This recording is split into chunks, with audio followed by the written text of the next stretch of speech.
My stepsister stole my fiancé and sent me postcards taunting me about it. Now they are broke and asking me for a job at the family business that she was supposed to inherit. I am a 28-year-old woman who was engaged to my boyfriend from college, Greg, for about 4 years. We had started dating during college and got engaged when I was 23. Our engagement lasted for a year, but just 1 week before our wedding, Greg suddenly ran away with my stepsister, Melissa. Both Greg and Melissa are also 28 years old. They eloped right before our wedding and left me nothing but a letter. In that letter, Greg explained that he had started an affair with Melissa a couple of months after our engagement. He wrote that he realized he couldn't marry me because it would be unfair to both of us and to Melissa. He claimed that they were the ones truly in love and that I was just a stepping stone in his life, meant to lead him to his true love. Greg believed that if he married me, it would cheat all of us out of a happy future. That was the last I heard from him until recently. Greg's parents had paid for the entire wedding, feeling embarrassed about what their son had done. Because of the situation, I had no further interactions with his family, as there was nothing more to discuss. My own family was extremely embarrassed and enraged. My father, who has been my stepdad since I was very young, even contemplated hiring a private detective to track them down to demand answers. I never knew my biological father. He left shortly after I was born and signed away his rights. My mother married my stepdad when I was 8, and to me, he is my real father. Melissa and I attended the same school, which is how our parents met. However, for reasons I could never understand, Melissa took an instant dislike to me and bullied me relentlessly for years. She and her friends picked on me constantly, and the bullying didn't stop when we got home. I often complained to my parents, and while they tried to scold her, it rarely worked. Melissa wasn't intimidated by them, and so she persisted with her cruel behavior, making my school years a nightmare. Like me, Melissa had a tough family situation, as her mother had passed away a few years after she was born due to an epileptic episode. This might have contributed to her behavior. Whenever my mother tried to discipline her, Melissa would argue that my mom had no right to correct her because she wasn't her real mother. Despite my dad's efforts to intervene, nothing seemed to change. They tried everything from talking to her kindly to serious reprimands, but she remained unfazed. Occasionally, my parents threatened to send her away for her behavior, but she would challenge them, knowing they wouldn't follow through. As time went on, her behavior only got worse. By high school, Melissa picked up several bad habits and became more rebellious. She started smoking and would sneak out to drink with friends who had similarly poor behavior.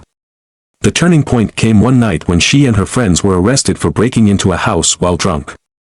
That incident finally prompted our parents to take serious action and seek help for her. After weeks of pleading and protesting, my parents finally decided to get her the help she clearly needed. They arranged for her to go to a rehabilitation center designed for troubled teens. She was not happy about this decision at all. Despite her complaints and unhappiness, my father stood firm, insisting that if she wanted to continue living with us and be a part of our family, she had to make an effort to get better. He made it clear that he could not allow her behavior to continue, especially since it was affecting everyone around her. Less than a month into our sophomore year, she left for the rehab center and did not return until after we had already graduated. While she was at the center, she enrolled in a school nearby and moved in with her aunt, and during this time, I didn't see her at all. For those couple of years, I was mostly uninterested in knowing how my biggest bully was doing. My parents visited her every weekend and would often ask if I wanted to join them on their trips. My answer was always a firm no. Meanwhile, Melissa's friends started to ignore me and acted as if I didn't exist at all. Surprisingly, their absence had a positive impact on my high school experience. Without constant bullying from Melissa and her friends, I finally felt a sense of relief. While she was away in rehabilitation, Melissa continued her education and focused on her recovery. When she eventually came back, the first thing she did was apologize for everything she had put me through in the past. She seemed calmer and more composed. I genuinely believed that she had changed for the better, so I forgave her. After all, we were both about to head off to college in just a few months, and I figured that bygones could be bygones. Once we began our college lives, both of us moved out. We only returned home for holidays, and during those times, Melissa treated me much differently.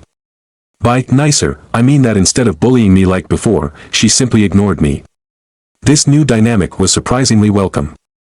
I would much rather be overlooked than be picked on every chance she had. Our parents noticed this shift in behavior but did not push us to develop a sisterly bond, understanding that given our past, this arrangement was more than acceptable. Things changed further when I started dating Greg. After being together for a year, I decided it was time to introduce him to my family over Thanksgiving. Surprisingly, the four of us got along very well. For the first time, I noticed that Melissa was genuinely engaging in the conversation, which was not something I had ever expected from her. To my surprise, she and Greg actually hit it off, and after I began dating him, Melissa started showing more interest in being friendly with me. She would reach out just to talk, which she had never done before. Curious about her sudden change in behavior, I wondered if perhaps she had developed a crush on Greg. One day, I decided to ask Melissa directly whether her newfound friendship with me was because of him. When I brought it up, she laughed and assured me that it was not the case. She explained that during our first dinner together, Greg had spoken highly of the close relationship he had with his own siblings. This conversation made her rethink her actions since returning from rehab, prompting her to attempt to mend our relationship. Melissa admitted that she had blamed me for her being sent away for a long time. However, over time, she realized that it was not my fault and that her past behavior had led to her situation. She felt it was about time to stop punishing me for what she had done and to truly become a part of our family by apologizing sincerely and working on our relationship. The emotional weight of her words hit me deeply, and like a fool, I decided to forgive her and start building a friendship with her again. It was this act of forgiveness that cut the deepest. It stung because she had once betrayed me, but here I was, opening my heart to her once more. She betrayed me after we had built a friendship that I thought was solid. For a long time, we had been on good terms, and she even played an important role in helping me prepare for my wedding. While I wouldn't say we were the best of friends, we had moved past the issues that once troubled our relationship. During the time we were rebuilding our friendship, we met at least once or twice a month and talked regularly. By the time I got engaged, things were looking good between us. I had even introduced her to Greg, my fiancé, in person before the engagement. When we met at family events or social gatherings, their interactions seemed completely normal, which is why I never had any reason to suspect anything was wrong. Even after I got engaged, both of them acted as if nothing was going on, and the thought that Greg might have feelings for Melissa never crossed my mind. He was so convincing in his portrayal of being deeply in love with me, all the while he was cheating on me with her. Melissa also played her part well, pretending to be my genuine friend, which made it even harder for me to uncover the truth.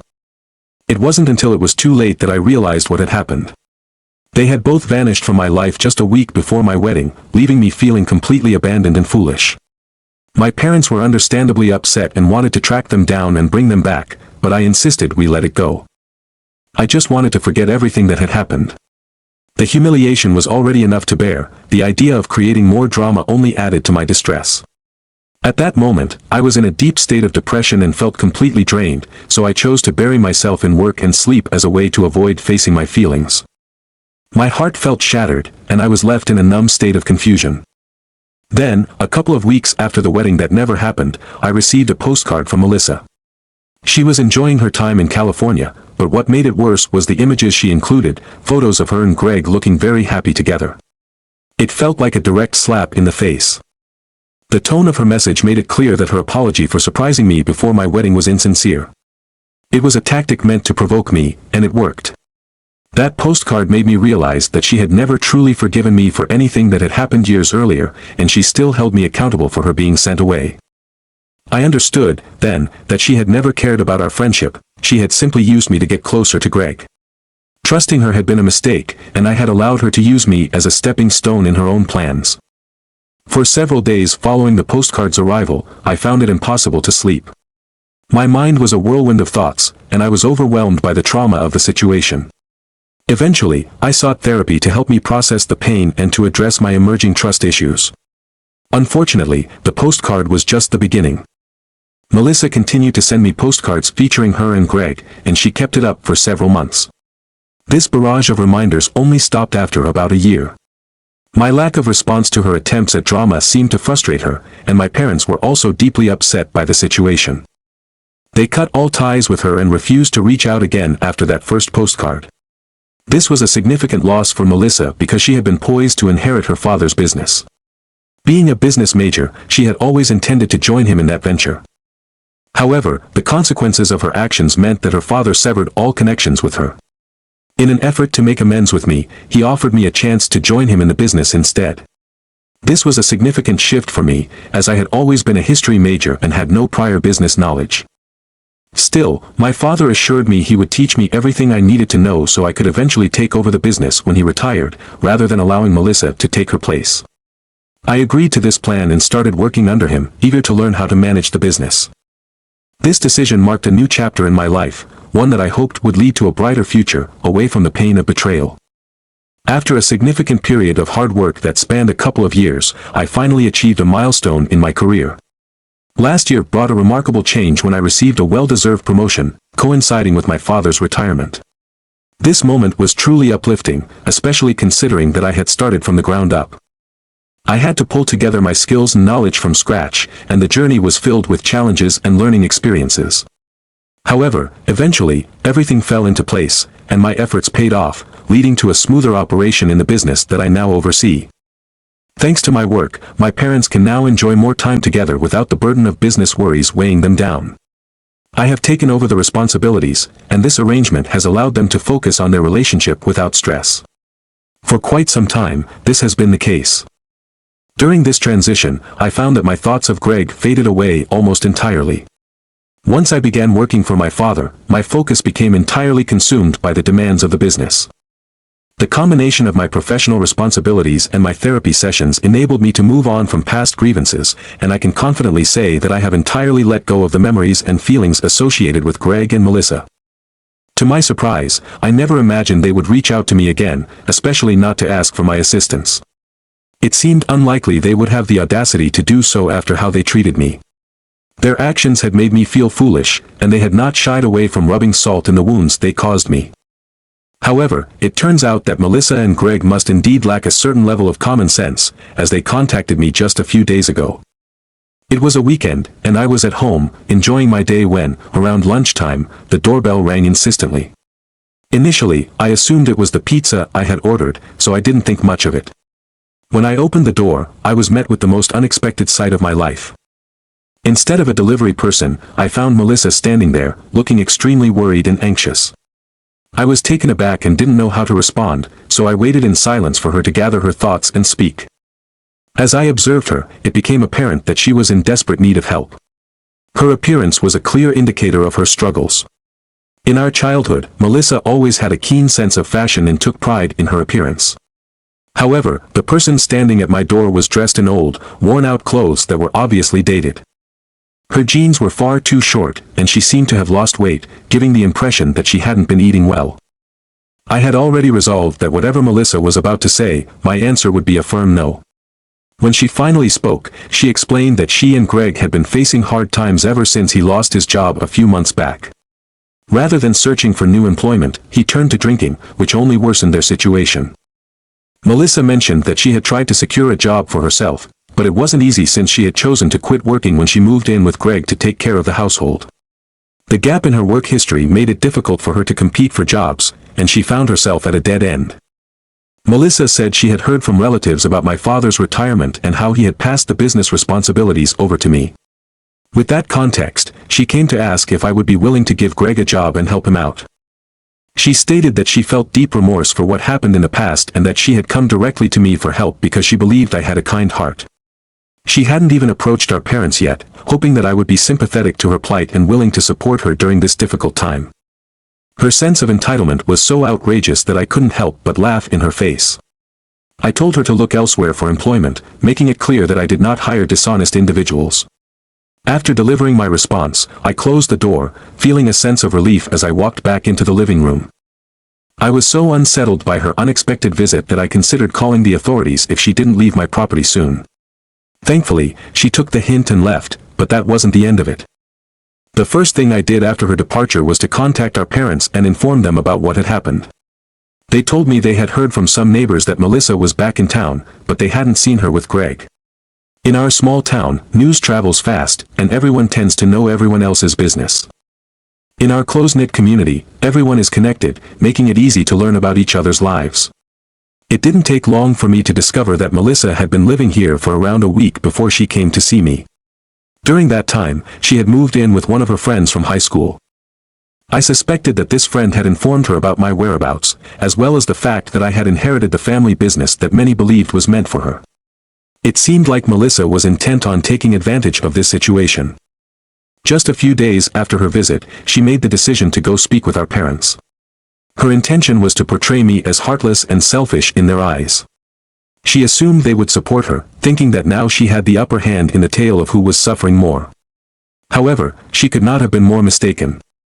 My father firmly told her that the business was now mine to manage, and I had the right to make any decisions regarding it. He made it clear that he was no longer going to micromanage my life. My mother added that Melissa had been the one to betray me by running off with my fiancé while pretending to be my friend for many years. She reminded Melissa that she had lost the right to ask for help from any of us, especially after she had sent me postcards that felt like they were meant to torment me. In an attempt to defend herself, Melissa claimed that her past actions were behind her and that she had changed. But my parents were resolute in their decision to cut ties, insisting that she leave their home. The confrontation led to a dramatic scene where she lashed out at them, claiming they had always favored me and treated me like the golden child. She stated that despite being his own daughter, my father had never treated her with the same love and attention, making her feel worthless in comparison. He countered her claims by stating that he had made more allowances for her behavior than most parents would, but that did not seem to resonate with her. Melissa insisted that none of it mattered because I had everything that she believed was rightfully hers, including the business that she thought I was flaunting. She even tried to absolve herself of blame by saying it wasn't her fault that Greg chose her over me, and somehow, she felt she was being punished for a decision that didn't involve her directly. She claimed the postcards she had sent were intended as genuine apologies, insisting that she never meant to torment me. I found myself reflecting on that statement, especially as my father related to me. In a way, it was true that Melissa had been set to inherit the business, a position that I now held. However, her loss of that opportunity was a result of her own choices, not mine. I never asked my father to cut her out of his life or to hand over the business to me, those decisions were entirely his. It felt unfair for her to place the blame on me for the consequences of her actions. As for her accusation that I was my father's favorite, I understood how she might feel that way. In her mind, she was the one who suffered because of my complaints regarding her bullying. The decision to send her away was significant, and while I knew it was hard on my father, it was not something I could control. If he had not taken those steps, Melissa might have ended up in a much worse situation given her behavior at the time. It's hard to believe that she really intended to apologize with those postcards. It felt more like she was trying to mask her true intentions. Still, I felt a twinge of sympathy for her, especially knowing her husband had proved to be a disappointment. It must have been incredibly difficult for her to come seeking help from me, and I regretted how I treated her. Now, I have everything, and she seems to have lost so much. Part of me feels sorry for her because that's just who I am deep down. Time has passed, and I don't want to cling to any grudges anymore. However, I do still feel hesitant to help her, as I believe she needs to face the consequences of her actions on her own. The most I can do is keep my distance and focus on my own path. I can only offer my sympathy, but hiring them or lending them money feels wrong to me. After everything I've been through with her, I think it's more than enough that I even feel bad for her situation.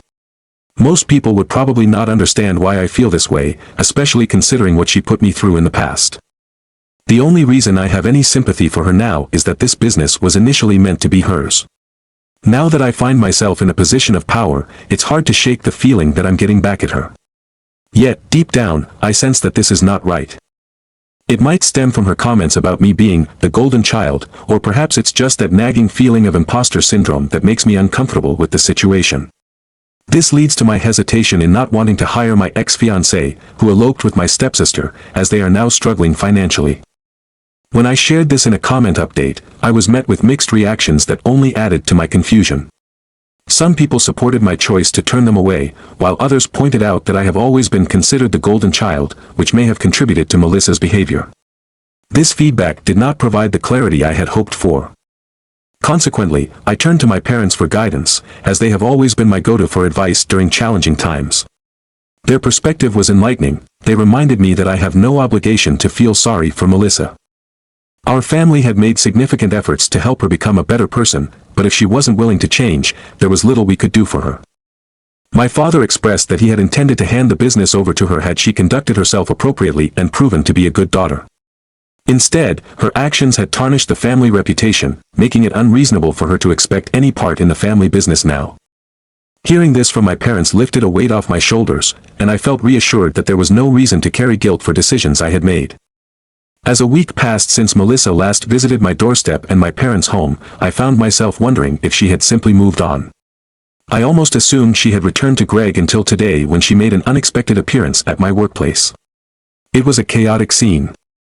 Having known the ins and outs of the building since childhood, she managed to slip past security and positioned herself right in front of my office. Her shouting filled the air as she accused me of stealing the business from her. She claimed I had manipulated our parents into favoring me while painting her as the villain during our childhood. According to her, my actions led to her being sent to rehab, all to solidify my role as the favored child. She insisted that this business was meant to be hers, and that my jealousy over Greg's choice had driven me to turn our parents against her. I had never dealt with such an explosion of anger directed at me, so I decided to step out and assess the situation after calling security for assistance. I attempted to calm her down, but she continued her tirade for several minutes before being removed from the building. In the aftermath, I reached out to my father for his take on the situation before considering the need to call the police. His response was one of anger, urging me to go ahead with contacting the authorities.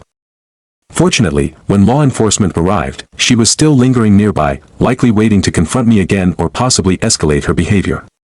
The officers took her away and charged her with trespassing and disturbing the peace. While these are minor charges, it's likely she will only face a fine or perhaps a brief reprimand. The situation with Melissa is troubling.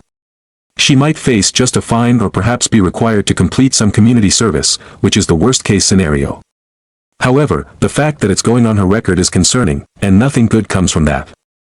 When I informed my dad about her being charged and arrested, I expected him to react with anger or disappointment.